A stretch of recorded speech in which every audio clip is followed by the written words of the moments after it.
So hi, this is Vivek and you are watching my YouTube channel. तो भाई चालू करते हैं, वापस आते हैं अपनी सीरीज पे। और सीरीज बन रही है इंट्रोडक्टरी माइक्रोइकोनॉमिक्स। वो मैटर नहीं करता कि आप बीकॉम के स्टूडेंट हो या फिर बीए के स्टूडेंट हो, बस आपका ये सब्जेक्ट होना चाहिए इंट्रोडक्टरी माइक्रोइकोनॉमिक्स। आप आराम से ये सीरीज देख सकते हो।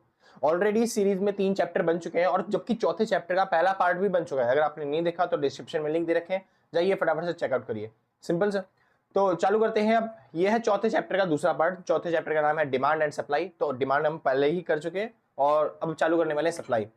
और चैप्टर चालू करने से पहले सर छोटी सी बात कि अगर किसी को भी नोट्स परचेज करने हैं इस पूरी बुक के, ठीक है, तो आप इस नंबर पे कांटेक्ट करके नोट्स परचेज कर सकते हो। जो भी मिनिमम अमाउंट होगा वो व्हाट्सएप पे पेमेंट करने के बाद आप आराम से नोट्स परचेज कर लोगे। ज्यादा महंगे रखते नहीं सर, मिनिमम अमाउंट जो भी होगा आप व्हाट्सएप पे पेमेंट करने के बाद आराम से परचेज कर लोगे। ठीक है भाई, तो चालू करते हैं आज का पार्ट। आज का पार्ट आता है सप्लाई के बारे में। तो जिस तरीके से आपने 3 कंपोनेंट पढ़े थे डिमांड वाले चैप्टर्स में, यानी कि आपने क्या सीखा था?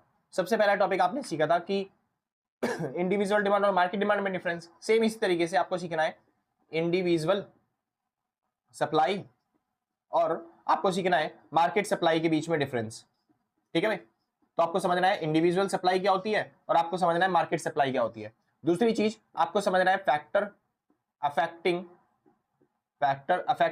सप्लाई। ऐसे फैक्टर जो सप्लाई को अफेक्ट करते हैं, यानी ऐसे फैक्टर जिनकी वजह से या तो सप्लाई बढ़ जाएगी या फिर सप्लाई क्या हो जाएगी, कम हो जाएगी, घट जाएगी। सिंपल। लास्ट और आखिरी चीज आपको समझनी है, तीसरा पॉइंट, मूवमेंट और आपको समझना है शिफ्ट के बारे में। किसके बारे में? मूवमेंट एंड शिफ्ट क्या होता है। Simple sir. जैसे आप तीनों कंपोनेंट खत्म कर लोगे, आपका ये वाला भी पूरा चैप्टर क्या हो जाएगा, फिनिश हो जाएगा। सिंपल। आज चालू करते हैं सर चैप्टर नंबर 4 का सेकंड पार्ट का सबसे पहला टॉपिक, जिसका नाम है इंडिविजुअल सप्लाई और मार्केट सप्लाई। तो जैसे आपने डिमांड चैप्टर में पढ़ा था, सेम उसी तरीके से आपको समझाएंगे। बिल्कुल कोई डिफरेंस रहेगा नहीं किसी भी टॉपिक में, क्योंकि देखो डिमांड और सप्लाई थोड़े से अलग अलग होते हैं। जैसे अगर डिमांड की बात करी जाए तो वहां पे अगर किसी चीज का प्राइस बढ़ता है तो हम उस चीज की डिमांड क्या करते हैं, कम। और वहीं पे अगर प्राइस घटता है तो हम क्वांटिटी डिमांड उस चीज की क्या कर देते हैं, बढ़ा देते हैं, हम ज्यादा डिमांड करते हैं। यानी कि इन दोनों में कैसा रिलेशन है, ये उल्टे उल्टे है, यानी कि नेगेटिव रिलेशन है। वहीं पे अगर सप्लाई से ही रिलेशन देखा जाए तो अगर प्राइस बढ़ते हैं तो सप्लाई क्या जाती है, बढ़ती है। कैसे बढ़ती है? अगर कोई मेरे को ज्यादा पेन पैसे देगा, जैसे मान लो मैं सप्लायर हूं, मैं इस पेन को बेचने का काम करता हूं, तो इस पेन के मेरे को कोई ज्यादा रुपए दे रहा है, अगर कह रहा है सर करोड़ों रुपए में पेन खरीदूंगा मैं, तो मैं क्या करूंगा, एक ही पेन बेचूंगा बस खाली? नहीं, मैं बोलूंगा भाई करोड़ों रुपए में पता नहीं और कोई खरीदेगा ही नहीं खरीदेगा, एक काम करो सारे बेच दो। सिंपल ना। तो जैसे ही मेरे को कोई ज्यादा पैसे देता है तो मैं सप्लाई क्या कर देता हूँ, बढ़ा देता हूँ। वहीं पे अगर कोई इस पेन के मेरे को कम पैसे देगा, कहेगा सर ये जो पेन है ये तो 2 रुपए में खरीदूंगा, मैं 2 रुपए में बेचना चाहूंगा, नहीं, लेकिन गुजारा करने के लिए थोड़ा बहुत बेचना पड़ेगा, इसलिए प्राइस जब कोई मेरे को कम देता है तो मैं सप्लाई भी क्या कर देता हूँ, उस चीज की घटा देता हूँ। यानी कि यहाँ पे कैसे रिलेशन पाए जाते हैं, सेम सेम, यानी कि हम क्या बोलेंगे, पॉजिटिव रिलेशन। सिंपल। वही आपको दिखाई देगा इंडिविजुअल सप्लाई में, वही आपको दिखाई देगा इंडिविजुअल सप्लाई में, और वही आपको दिखाई देगा मार्केट सप्लाई में। तो भैया ये इंडिविजुअल सप्लाई और मार्केट सप्लाई में डिफरेंस क्या है? रुको जरा भाई, बता रहा हूं अभी, एक सेकंड बस। तो इंडिविजुअल सप्लाई और मार्केट सप्लाई में डिफरेंस क्या है? तो डिफरेंस समझने के लिए फिर से वापस आते हैं अपनी टेबल पे। जैसे फॉर एग्जांपल के तौर पे क्वांटिटी, और यहाँ पे हम शो करेंगे प्राइस। अब जैसे एक पेन का ही प्राइस ले लो, अगर कोई मेरे को 10 रुपए दे रहा है तो मैं ज्यादा पेन बेचूंगा? नहीं, 10 ही पेन बेचूंगा। सॉरी, उल्टा हो गया भाई, उल्टा। यहाँ पे आएगा प्राइस और यहाँ पे आएगा क्वांटिटी। सिंपल। अगर कोई मेरे को ज्यादा प्राइस नहीं दे रहा है, मेरे को 10 ही रुपए दे रहा है किसी पेन के, इस पेन के मेरे को 10 ही रुपए मिल रहे हैं बेचने पे, तो मैं ज्यादा क्वांटिटी बेचूंगा? नहीं, मैं तो बोलूंगा भाई 10 क्वांटिटी बेच दो, अपना 100 रुपए बन जाएंगे, 100 रुपए में से अपना खाने पीने का गुजारा निकल गया, बस बहुत है। क्योंकि लॉस में क्यों बेचूंगा इतना बड़ा पेन, है ना भाई।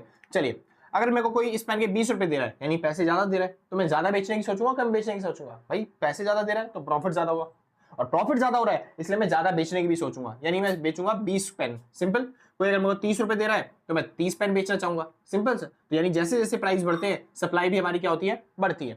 मार्केट में देखते हैं, मार्केट में और इंडिविजुअल में कुछ ज्यादा फर्क नहीं है। बस फर्क किसी बात का है कि यहाँ पे खरीदने वाला केवल एक इंसान था, लेकिन यहाँ पे क्वांटिटी परचेज करने वाले, यहाँ पे सॉरी सेल करने वाले यहाँ पे बहुत सारे लोग आएंगे। परचेज नहीं, सेल वाले, सेल करने वाले बहुत सारे। जैसे ए बेचना चाहता है, बी बेचना चाहता है और सी बेचना चाहता है, सब बेचना चाहते हैं।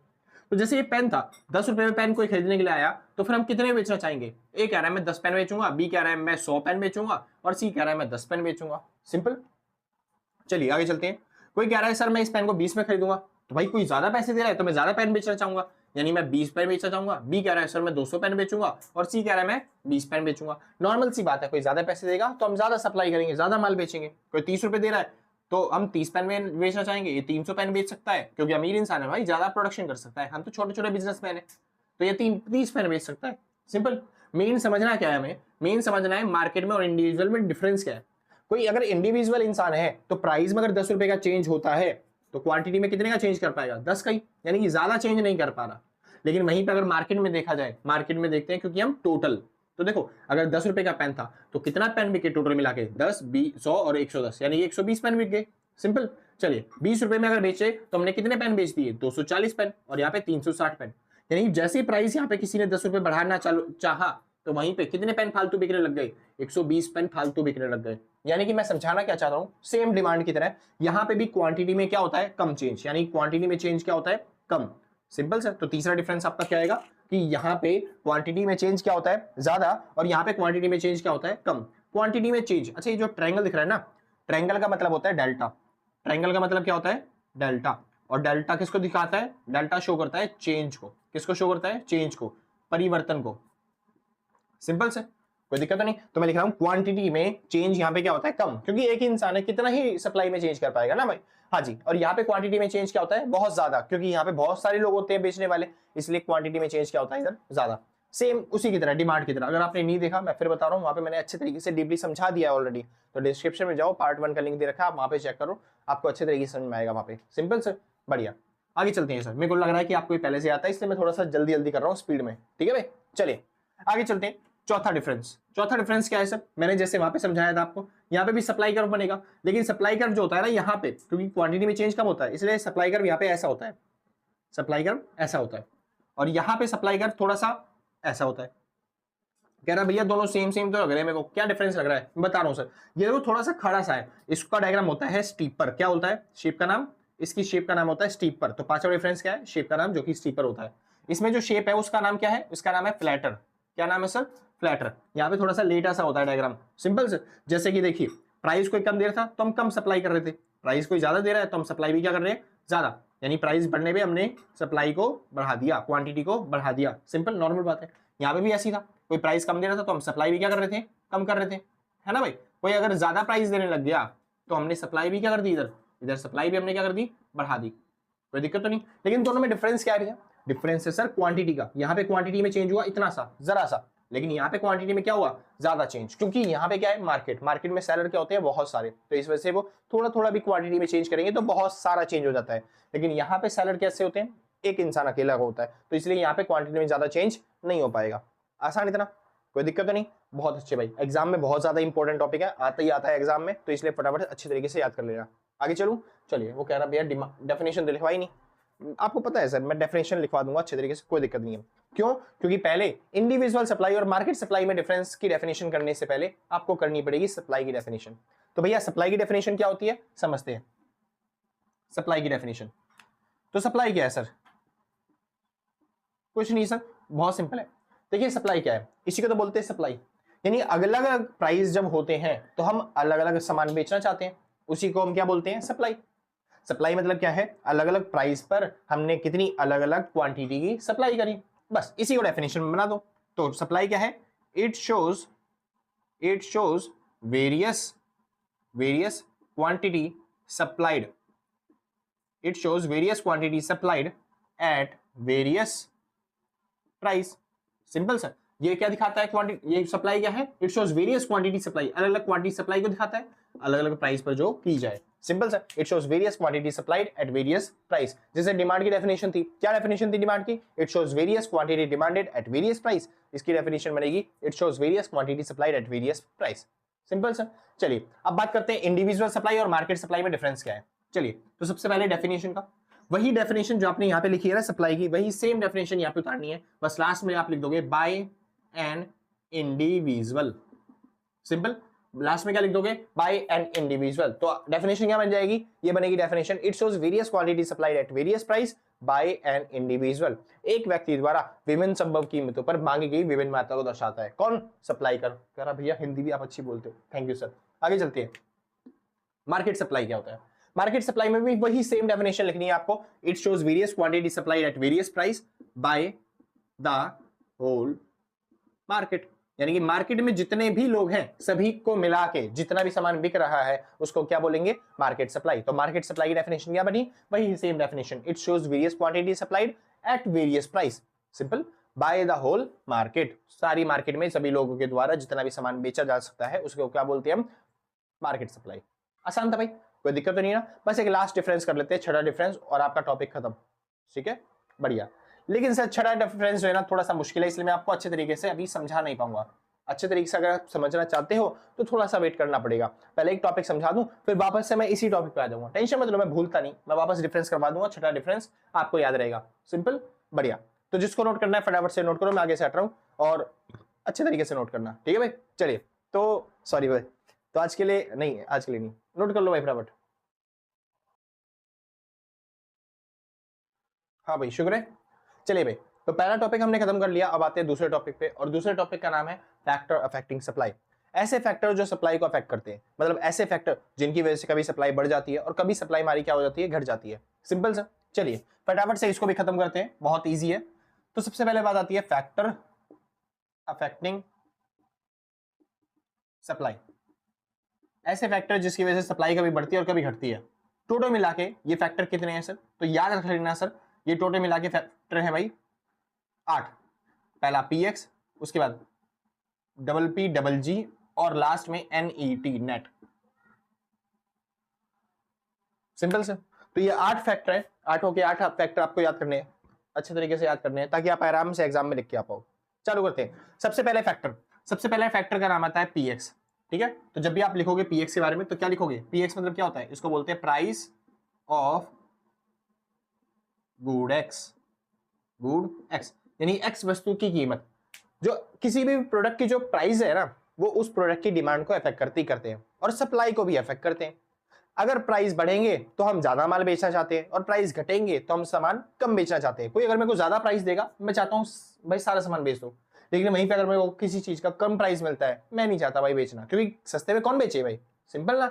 चलिए, तो सबसे पहला पॉइंट आता है, अगर if the price of good X increases, अगर प्राइस क्या हो जाए, गुड एक्स के बढ़ जाए। इसी तरीके से आपको लिखना है, पहले हेडिंग लिख दी, उसके बाद ब्लू पेन से अच्छे तरीके से एक्सप्लेन करना चालू करो। क्या लिखोगे, if the price of good X increases then the quantity supply of good X is also increased. Simple. अगर गुड्स एक्स के प्राइस क्या होते हैं, बढ़ते हैं, तो उस क्वांटिटी की सप्लाई भी क्या हो जाएगी, बढ़ जाएगी। बस इतना सा सिंपल सा टॉपिक है, आपको इजी तरीके से लिख के आना है। हाँ, इसके साथ सॉरी, इसके साथ साथ आपको डायग्राम भी बनाने पड़ेंगे जो कि बहुत ज्यादा इंपॉर्टेंट रहेंगे। अब वो कैसे बनाओगे डायग्राम, मैं यहाँ पे साइड में बना दे रहा हूँ क्योंकि बाकी जगह जगह कम पड़ जाएगी वरना। चलिए भाई, तो सप्लाई कर्व आपको पहले से पता है, सप्लाई कर्व तो ऐसे बोलते हैं, है ना, ये हमारा क्या बन गया, सप्लाई कर्व। तो देखिए यहाँ पे प्राइस बढ़ाने, तो पहले मान लेते हैं प्राइस कम थे, पहले प्राइस इतने थे, तो हम क्वांटिटी कितनी सप्लाई करते थे, हम सप्लाई करते थे इतनी, यानी पहले प्राइस था ओपी और हम सप्लाई करते थे ओक्यू। इनिशियल प्राइस था ओपी और इनिशियल क्वांटिटी थी ओक्यू जो हम बेचा करते थे। अब एकदम से प्राइस क्या हो गए, किसी भी प्रोडक्ट के बढ़ गए, कोई मेरे को ज्यादा प्राइस देने को तैयार हो गया, ज्यादा प्राइस मिल रहे हैं मेरे को, तो मैं सप्लाई भी क्या करूंगा, ज्यादा करना चाहूंगा, ज्यादा सामान बेचना चाहूंगा, तो मैंने सप्लाई क्या कर दी, बढ़ा दी, क्यू से क्या कर दी, Q1। यानी हम पहले कहां पे थे, इस पॉइंट पे, ए पॉइंट पे, अब हम कहां पे पहुंच चुके हैं, सप्लाई कर्व के बी पॉइंट पे, यानी ए से हम कहां पे जा रहे हैं, बी पे, सप्लाई बढ़ रही है ना। हाँ जी, इसी को हम बोलते हैं सर एक्सपेंशन। क्या बोलते हैं, एक्सपेंशन। कोई दिक्कत तो नहीं ना, याद रहेगा, ये मैंने डिमांड में भी करवा रखा है, बिल्कुल सेम वैसे ही टॉपिक है। आगे चलते हैं, दूसरा पॉइंट, अगर प्राइस बढ़े थे अभी, अब प्राइस घटाने हैं, तो बस क्या लिखोगे आप, if the price of good x decreases, अगर गुड एक्स के प्राइस क्या हो जाए, कम हो जाए, और फिर वही स्टेटमेंट, अगर प्राइस गिर जाएंगे तो उसकी सप्लाई, क्वांटिटी सप्लाई क्या हो जाएगी, वो भी कम हो जाएगी। सिंपल। और जब क्वांटिटी सप्लाई को कम करना है तो डायग्राम कैसे बनेगा, समझिए ध्यान से। ये सप्लाई कर्व हमारा, अब सप्लाई में हमें प्राइस को कम करना है। अब प्राइस पहले कम करने के लिए पहले ज्यादा तो होना चाहिए, तो पहले मान लेते हैं प्राइस ज्यादा था, तो हम सप्लाई करते थे ये इतनी। सिंपल। तो पहले प्राइस था P इतना OP, और हम सप्लाई करते थे कितनी, OQ। सिंपल। अब जैसे ही प्राइस कम हो गया, प्राइस गिर गए, P से आ गए P1 पे, प्राइस गिर गया, तो कोई कम पैसे दे रहा है तो मैं सप्लाई भी क्या करूंगा, कम, यानी सप्लाई क्या हो जाएगी, Q से Q1 आ जाएगी। यानी हम पहले थे A पॉइंट पे, अब आ जाएंगे हम B पॉइंट पे, तो ए से हम बी पे आ गए, यानी सप्लाई कम हो गई, क्वांटिटी में कम हुई आ गई, इसको हम बोलते हैं कॉन्ट्रैक्शन। क्या बोलते हैं सर? कॉन्ट्रैक्शन। अट्रैक्शन नहीं कह रहा मैं कह रहा हूं कॉन्ट्रैक्शन। इतना सिंपल, बढ़िया। और ये जो एक्सपेंशन हो गया चाहे ये कॉन्ट्रैक्शन हो गया, दोनों ही ये जो डायग्राम है ना, ये शो करते हैं किस चीज को? मूवमेंट को। किसको शो करते हैं? मूवमेंट को, कि हम एक ही सप्लाई कर्व पे कभी ऊपर मूव कर रहे हैं, कभी हम नीचे मूव कर रहे हैं। कोई नया सप्लाई कर्व नहीं बनाना पड़ रहा, यहाँ पे क्या हो रही है? बस खाली मूवमेंट। जैसे वो नहीं कहता ऋतिक रोशन, मैं इधर चला कभी मैं उधर चला, जाने कहा मैं किधर चला, है ना सर? सेम उसी तरीके से ये पॉइंट भी कह रहे हैं, कभी मैं इधर जा रहा हूं और कभी मैं इधर जा रहा हूं। यहाँ पे क्या हो रहा है? अगर ये पॉइंट ऊपर की तरफ जा रहा है तो यहाँ पे क्वांटिटी बढ़ रही है, इसको हम क्या बोलेंगे? एक्सपेंशन। अगर ये पॉइंट नीचे की तरफ आ रहा है तो यहाँ पे क्वांटिटी घट रही है, इसको हम क्या बोलेंगे? कॉन्ट्रैक्शन। इतना सिंपल ना, कोई दिक्कत तो नहीं? समझ में आ गया? बहुत अच्छे, परफेक्ट भाई। तो ये हमारा खत्म हो गया पीएक्स वाला टॉपिक। अच्छे तरीके से आता है, अच्छे तरीके से लिख के आना है। वहां पे अगर आपको लग रहा है कि मैं कम लिख पा रहा हूं तो थोड़ा सा यहाँ पे बता के आ जाना कि ओपी हमारा इनिशियल प्राइस था, ओक्यू हमारा इनिशियल क्वांटिटी थी, फिर हमने क्वांटिटी की सप्लाई मतलब प्राइस को बढ़ा दिया, जिससे प्राइस हमारा OP1 हो गया, क्वांटिटी हमारी OQ1 हो गई। इससे हम ए पॉइंट से बी पॉइंट पे चले गए। ये भाषा लिख के आना, वहां पे समझा के आना, जैसे मैं आपको समझा रहा हूँ डायग्राम में। वहां पे समझाने वाला कोई तो मिलेगा नहीं टीचर को, इसलिए वो नंबर काट लेगा। इसलिए आपको लिख के आनी है पूरी स्टेटमेंट अच्छे तरीके से। सिंपल, समझ में आ गया ना? हाँ, मेरे को लग रहा है थोड़ा जल्दी जल्दी हो गया, क्योंकि मैं डिमांड वाला चैप्टर ऑलरेडी आपको पढ़ा चुका हूं ना, तो मेरे को लगता है आपने अच्छे तरीके से उसे पढ़ लिया होगा। पक्का पढ़ा है ना? हाँ। और भाई ज्यादा स्पीड बढ़ा के मत देखना भाई, 1.25 मैक्सिमम है, क्योंकि मैं वैसे ही तेज तेज बोलता हूँ, जल्दी जल्दी बोलता हूँ, तो आप आराम से समझ नहीं पाओगे, वरना 1 पे देखो बेस्ट रहता है। आगे चले भाई, चलिए। तो पहला पॉइंट हमने खत्म कर लिया, अगला आता है दूसरा पॉइंट। दूसरा पॉइंट कौन सा है? फिर से पी आ गया। तो दूसरे पॉइंट के लिए भाई एक बार नोट कर लो, फिर मैं मिटा देता हूँ, ठीक है ना? समझाते हैं फिर।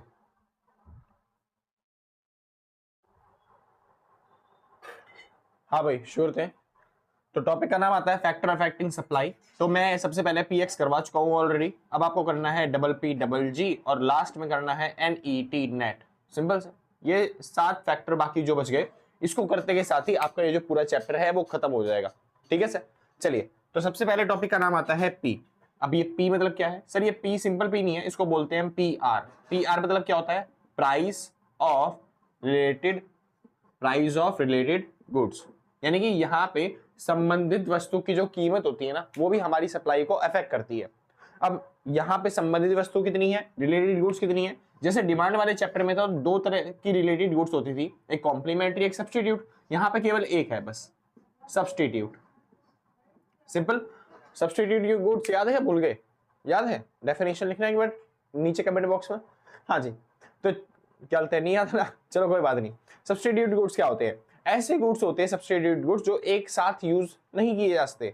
सिंपल से, यानी एक को यूज करेंगे तो फिर दूसरा यूज नहीं करा जाएगा, और दूसरे को यूज कर रहे हैं तो पहले वाले को हटाना पड़ेगा। यानी ऐसे गुड्स जो एक दूसरे की जगह पे यूज किए जाते हैं उन्हें बोलते हैं हम सब्स्टिट्यूट गुड्स। सिंपल। चलिए, अब एग्जांपल अगर आप पूछना चाहो तो मैं एग्जांपल भी दे सकता हूँ भाई। जैसे फॉर एग्जांपल मेरे को क्या बोलते हैं, फ्रूटी पीने का मन कर रहा है, तो फ्रूटी, लेकिन मैं मार्केट में गया, फ्रूटी नहीं मिल रही, तो फ्रूटी की जगह क्या लेके आ सकता हूँ? मैं ला सकता हूँ जी माजा, क्योंकि टेस्ट जो होता है वो सेम होता है। मान लो मार्केट में माजा भी नहीं मिल रही, तो मैं क्या ला सकता हूँ?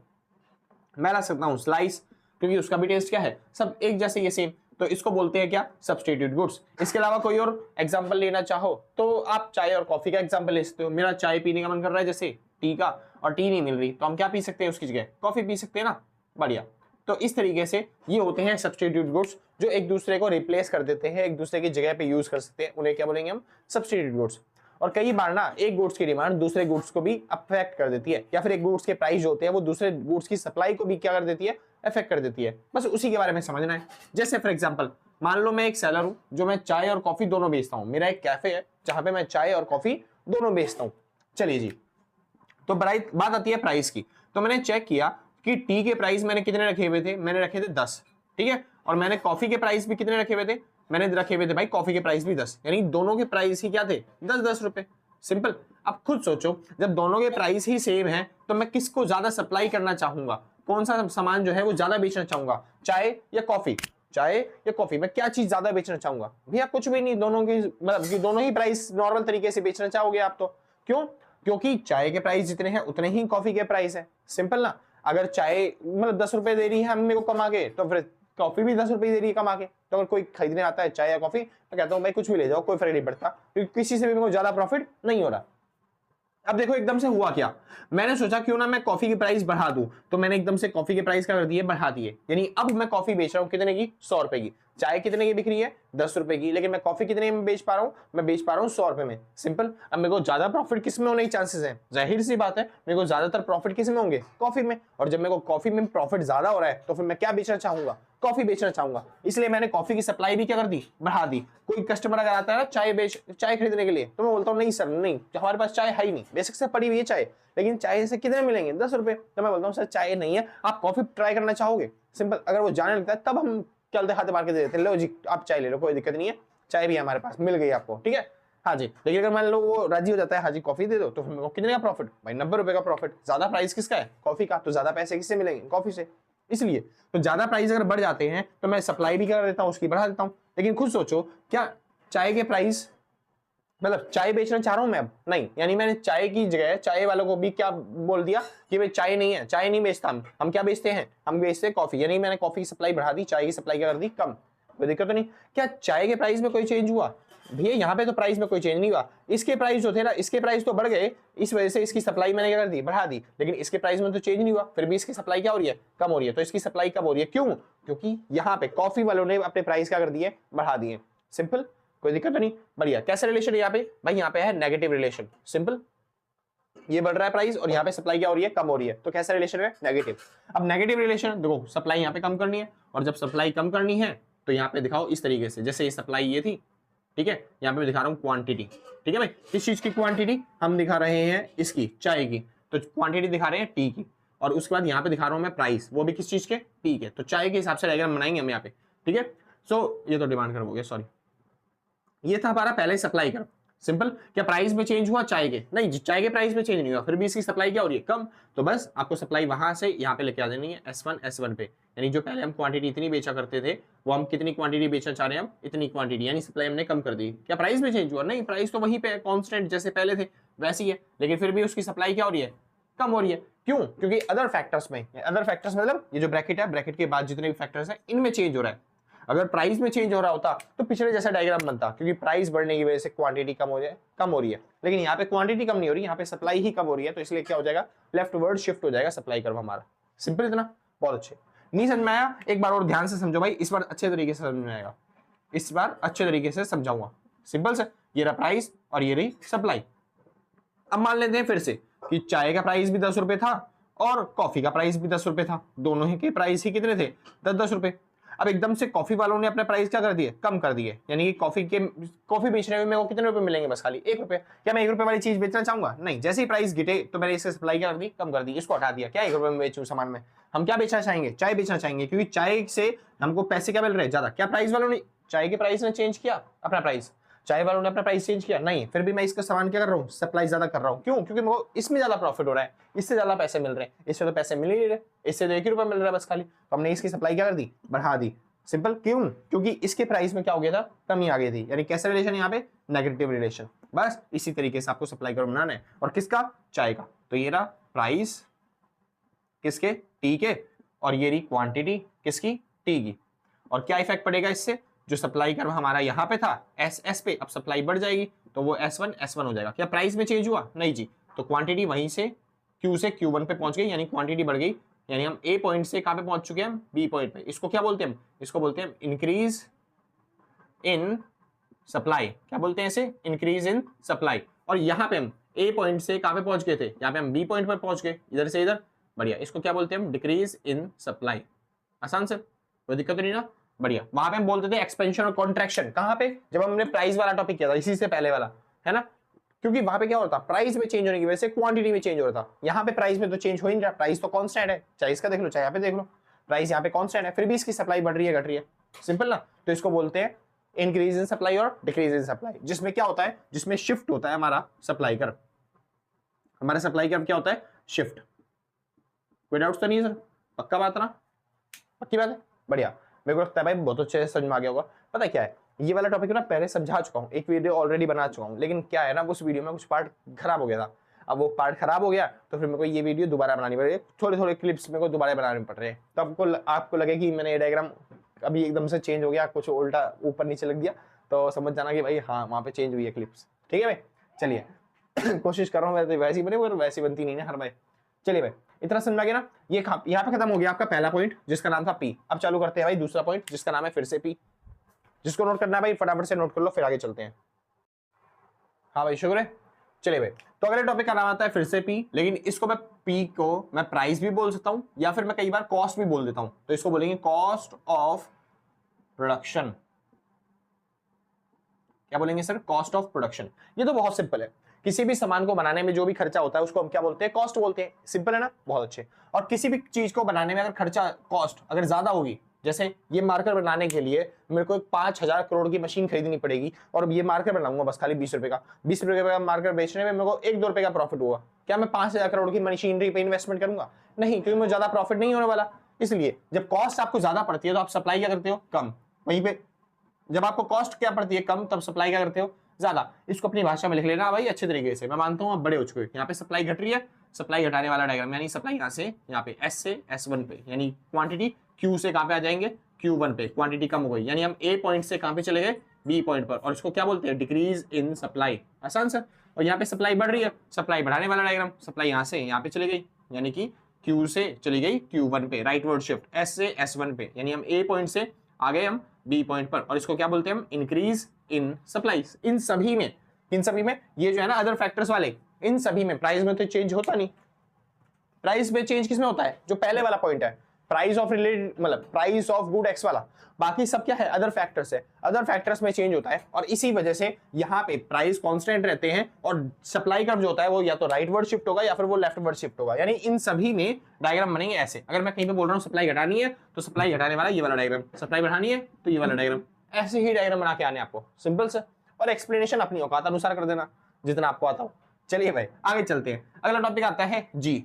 जी मतलब क्या होता है? जी मतलब होता है गोल। गोल सिंपल, या फिर अच्छे तरीके से समझा देता हूं पहले छोटा सा। गवर्नमेंट पॉलिसी जो इजी है थोड़ा सा। गवर्नमेंट पॉलिसी, जी मतलब क्या होता है? Government policy. अब गवर्नमेंट की पॉलिसी भी दो तरह की होती है। जैसे पहला, गवर्नमेंट ने अगर कोई आप ऐसा प्रोडक्ट बना रहे हो जो हानिकारक है लोगों के लिए, बीड़ी तंबाकू सिगरेट ये सब चीजें, तो गवर्नमेंट उस पर टैक्स ज्यादा लगा देती है, जिससे उसकी सप्लाई क्या हो जाती है? जिससे उसकी सप्लाई कम हो जाती है। सिंपल ना सर। और वहीं पे अगर आप कोई प्रोडक्ट फ्रेंडली बना रहे हो, इको फ्रेंडली बना रहे हो, अच्छा प्रोडक्ट बना रहे हो, तो गवर्नमेंट आपको क्या देगी? सब्सिडी। सिंपल। और सब्सिडी देते के साथ ही आपको प्रॉफिट होगा, यानी आप सप्लाई क्या करोगे? उस चीज की बढ़ाओगे, क्योंकि गवर्नमेंट भी आपको सपोर्ट कर रही है। सिंपल ना सर। और जब सप्लाई घटेगी तो ये वाला डायग्राम बनेगा, सप्लाई बढ़ाए नहीं है तो ये वाला डायग्राम बना दो। आसान था ना।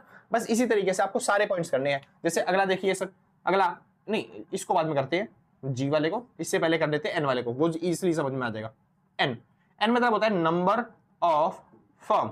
आपके पास बिजनेस कितने हैं, आपके पास फर्म्स कितनी है, कितने आपने कारोबार कर रखे, कितनी क्या बोलते हैं फ्रेंचाइजी मान लो एक तरीके से, कितनी फर्म्स हैं आपके पास, ठीक है, नंबर ऑफ फर्म्स।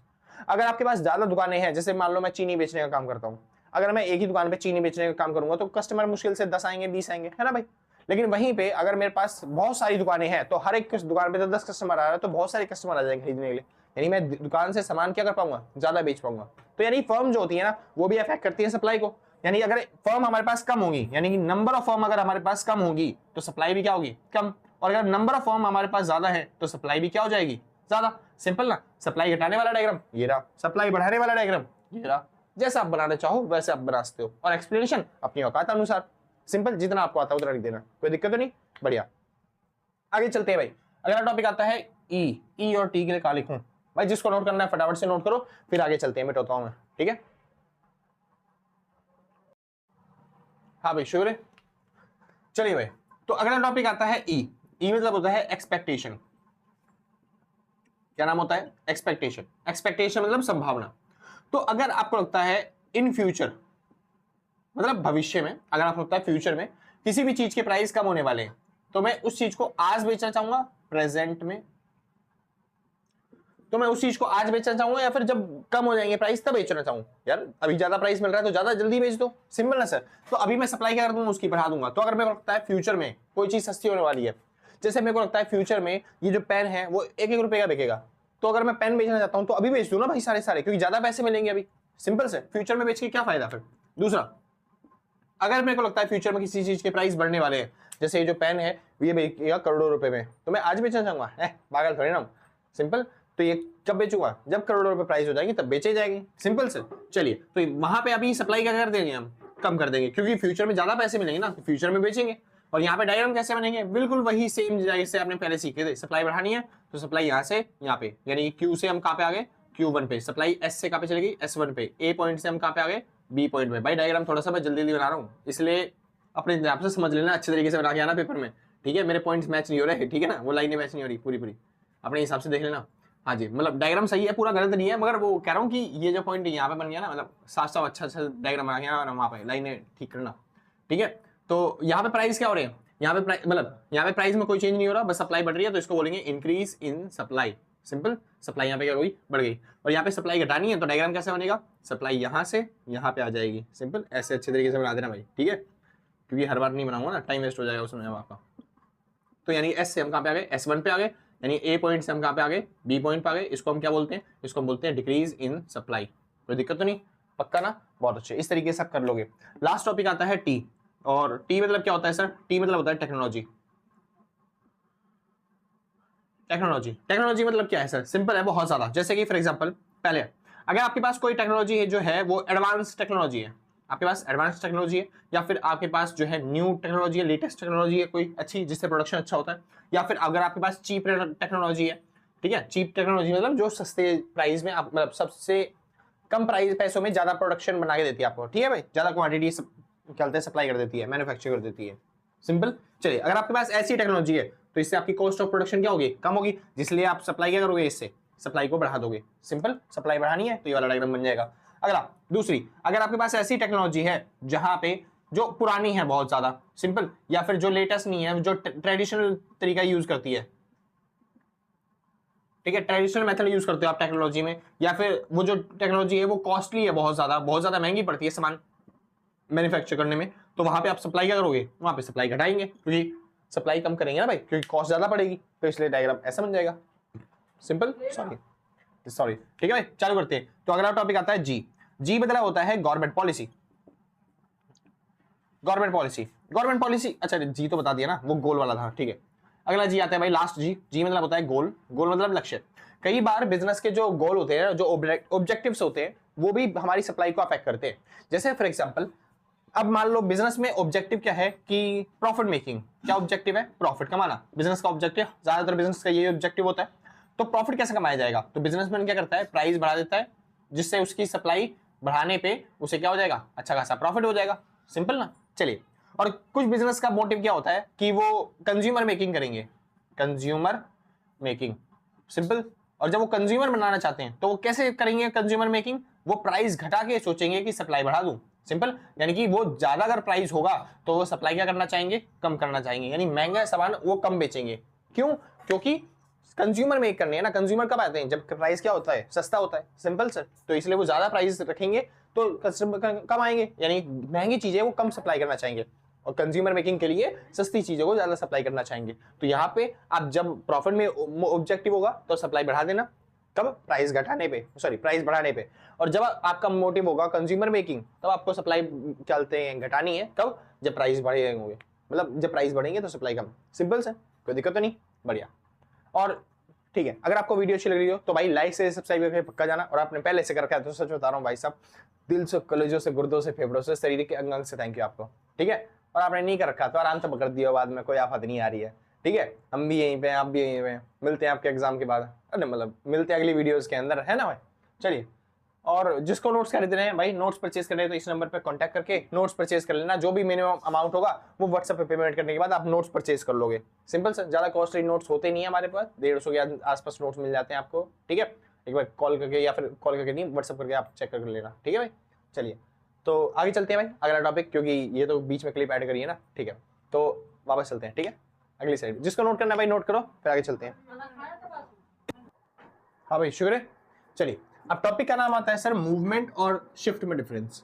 तो एक बार समझते हैं, यहाँ पे करेंगे मूवमेंट और यहाँ पे हम शिफ्ट। अब मूवमेंट क्या होता है सर, ज्यादा अच्छे समझ में आएगा। जैसे सप्लाई, प्राइस पहले इतना था, कितनी सप्लाई करते थे, ठीक है। मूवमेंट मतलब क्या होता है, जब हम एक ही सप्लाई कर्व पे ऊपर नीचे मूव करें। जैसे प्राइस अगर बढ़ गए, पी से हम कहाँ पे आ गए, P1 पे, प्राइस बढ़ गए तो सही क्या हो जाएगी, क्वांटिटी बढ़ जाएगी, Q1 पे चले जाएंगे हम, यानी कि ए पॉइंट से हम बी पॉइंट पे जाएंगे। इसी को क्या बोलते हैं, इसी को बोलते हैं हम एक्सपेंशन, याद है ना, ठीक। और वहीं पे अगर प्राइस घट गए, पी से P2 पे आ गए, तो सप्लाई भी, क्वांटिटी सप्लाई भी क्या हो जाएगी, कम। यानी कि हम कहाँ पे आ जाएंगे, ए से सी पॉइंट पर, यानी कि इसको हम क्या बोलेंगे, कॉन्ट्रैक्शन। सिंपल था। और ये सब किसकी वजह से होता है, ये सब केवल होता है किसमें, प्राइस में चेंज होने की वजह से, क्योंकि यहाँ पे प्राइस क्या होता है, प्राइस में चेंज होता है। सिंपल, यानी कि पीएक्स में चेंज होता है। कोई दिक्कत तो नहीं सर, आसान था ना, बहुत अच्छे। आगे चलो भाई, बाहर से अगर नॉइस आ रहा तो उसके लिए माफी चाहूंगा आपके लिए, ठीक है। चलिए दूसरी चीज दूसरा डिफरेंस समझिए। ये शिफ्ट मतलब क्या है, शिफ्ट मतलब सप्लाई कर्व आपका ये वाला था, तो सप्लाई हो सकती है कई बार बढ़ जाए, और बढ़ जाएगी तो वो राइट में चली जाएगी, S1 ये बन जाएगा आपका, है ना, नया सप्लाई कर्व। तो अगर राइट में जा रहा है, यानी कि हम Q से कहाँ पे पहुंच जा रहे हैं, Q1 पे, क्योंकि क्वांटिटी बढ़ जा रही है, यानी हम A पॉइंट से कहाँ पे जा रहे हैं, B पॉइंट पर, राइटवर्ड शिफ्ट हो रहा है। इसको बोलते हैं इंक्रीज इन सप्लाई, सप्लाई का बढ़ना। और वहीं पे अगर सप्लाई को घटाना है तो सप्लाई S1 से कहाँ पे आ जाएगी, S1 से आ जाएगी सर S2 पे, मतलब S से आ जाएगी S2 पे, यानी कि सप्लाई घट गई, यानी हम Q2 पे आ गए, है ना भाई। चलिए तो हम A पॉइंट से कहाँ पे आ गए, C पॉइंट पे, और यहाँ से इधर आने को क्या बोलते हैं, इसको बोलते हैं डिक्रीज इन सप्लाई। ठीक है भाई, डिक्रीज इन सप्लाई, कोई दिक्कत तो नहीं। वहां पे सप्लाई बढ़ रही है, इधर सप्लाई घट रही है, प्राइस में चेंज नहीं हो रहा। यहाँ पे फिर किस में चेंज हो रहा है भैया, यहाँ पे चेंज होता है सर अदर फैक्टर्स में। यहाँ पे प्राइस में चेंज नहीं होता, यहाँ पे चेंज होता है किसमें, change in other factors. Simple, यहाँ पे अदर फैक्टर्स में नहीं चेंज होता, वहां पे अदर फैक्टर्स कांस्टेंट रहते हैं, यहाँ पे प्राइस कांस्टेंट रहता है, यहाँ पे अदर फैक्टर्स में चेंज होते हैं। अभी अदर फैक्टर कौन थे सर, जो भी बताया सर, डबल मतलब DPGG और NET। सिंपल सर, कोई दिक्कत नहीं। अगर इनमें से किसी में भी चेंज हो रहा है तो ऐसे डायग्राम बनते हैं, और इनमें चेंज हो रहा है तो कैसे डायग्राम बनेंगे, ऐसे वाले। कोई दिक्कत तो नहीं। चलिए तीसरा डिफरेंस, यहाँ पे ना लॉ ऑफ सप्लाई अप्लाई होता है, ठीक है भाई, यहाँ पे अप्लाई होता है लॉ ऑफ सप्लाई, लेकिन यहाँ पे अप्लाई नहीं होता। क्यों, क्योंकि लॉ ऑफ सप्लाई कहता है सर अगर अदर थिंग्स रिमेन कांस्टेंट, बाकी चीजें कांस्टेंट रहती हैं, तो अगर प्राइस बढ़ेंगे तो सप्लाई घटेगी, और प्राइस घटेंगे तो सप्लाई बढ़ जाएगी। सिंपल ना, क्वांटिटी सप्लाई, यानी प्राइस की बात करी जा रही है, और प्राइस में कहाँ पे चेंज होता है, यहाँ पे, तो इसलिए लॉ ऑफ सप्लाई यहाँ पे चेंज होता है, मतलब अफेक्ट होता है, लेकिन यहाँ पे लॉ ऑफ सप्लाई का कोई काम नहीं है। सिंपल इतना, बहुत अच्छे। अगला भाई डिफरेंस, यहाँ पे ऑलवेज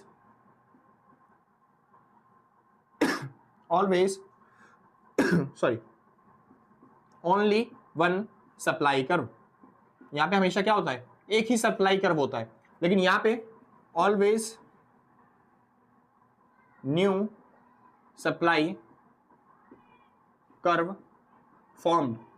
यहां पे हमेशा ही नया सप्लाई कर्व बनेगा, जैसे हमने बनाया S से S1 पे चले गए, S से S2 पे चले गए, तो यहाँ पे हर बार नया सप्लाई कर्व बनाना पड़ता है, लेकिन यहाँ पे हमेशा एक ही सप्लाई कर्व होता है। सिंपल। चलिए ये पांचवा आपका हो जाएगा डायग्राम का डिफरेंस, और छठा और आखिरी आपका आ जाएगा क्या, छठा और आखिरी क्या आ जाएगा आपका सर, लास्ट डिफरेंस, कि यहाँ पे एक्सपेंशन होता है और कॉन्ट्रैक्शन होता है, ठीक है भाई, और यहाँ पे केवल इंक्रीज इन सप्लाई और डिक्रीज इन सप्लाई होता है। इतना सिंपल सर। अब देखिए ध्यान से, क्वेश्चन वाला आपको पागल बनाने की कोशिश करेगा, हर बार यही नहीं कि मूवमेंट और शिफ्ट में डायरेक्ट डिफरेंस दे देगा, वो कई बार डिफरेंस ऐसे देता है कि एक्सपेंशन और इंक्रीज इन सप्लाई में डिफरेंस बताओ। करना वही है, बस थोड़ा सा एक ही पार्ट दिया, यानी कॉन्ट्रैक्शन नहीं बताना, यहाँ पे डिक्रीज इन सप्लाई नहीं बनाना। तब डायग्राम कैसे बनेंगे, बहुत सिंपल सर, एक्सपेंशन बताना है ना, एक्सपेंड होनी चाहिए सप्लाई, तो प्राइस इतने थे तो क्वांटिटी इतनी थी, तो प्राइस बढ़ गए तो हम सप्लाई क्या करने लग गए, ज्यादा करने लग गए, यानी कि ए पॉइंट से हम कहाँ पे चले गए, बी पॉइंट पर। सिंपल सर, तो इसी को क्या बोलते हैं, इसी को बोलते हैं हम एक्सपेंशन। और इंक्रीज इन सप्लाई मतलब यहाँ से यहाँ पे चले गए, यानी Q से Q1 पे चले गए, यानी S से S1 पे चले गए, ए पॉइंट से बी पॉइंट चले गए, इसको क्या बोलते हैं हम, इंक्रीज इन सप्लाई। ये वाला टॉपिक बता के बाकी सारे जो डिफरेंस है थ्योरी में मैंने लिखा है, वो सारे डिफरेंस यहाँ पे आ जाएंगे, कोई दिक्कत तो नहीं।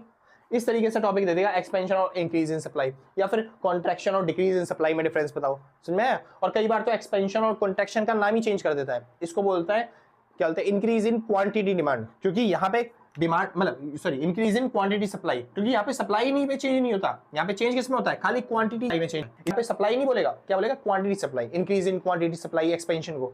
तो एक्सपेंशन का दूसरा नाम क्या है, एक्सपेंशन का दूसरा नाम है भाई इंक्रीज इन क्वांटिटी सप्लाइड, ठीक है भाई। और कॉन्ट्रैक्शन का दूसरा नाम क्या है, decrease in quantity supply. Simple, कोई दिक्कत तो नहीं। तो इस नाम से भी दे सकता है वो कई बार डिफरेंस, और यहां पे होता है आपका पूरा चैप्टर खत्म। सिंपल सर, आपने डिमांड कर लिया, आपने क्या बोलते हैं वो कर लिया सप्लाई वाला चैप्टर, और यहाँ पे पूरा चैप्टर खत्म होता है। इसके बाद वो कुछ रह नहीं गया जो आपको करवाने लायक हो इस चैप्टर के अंदर।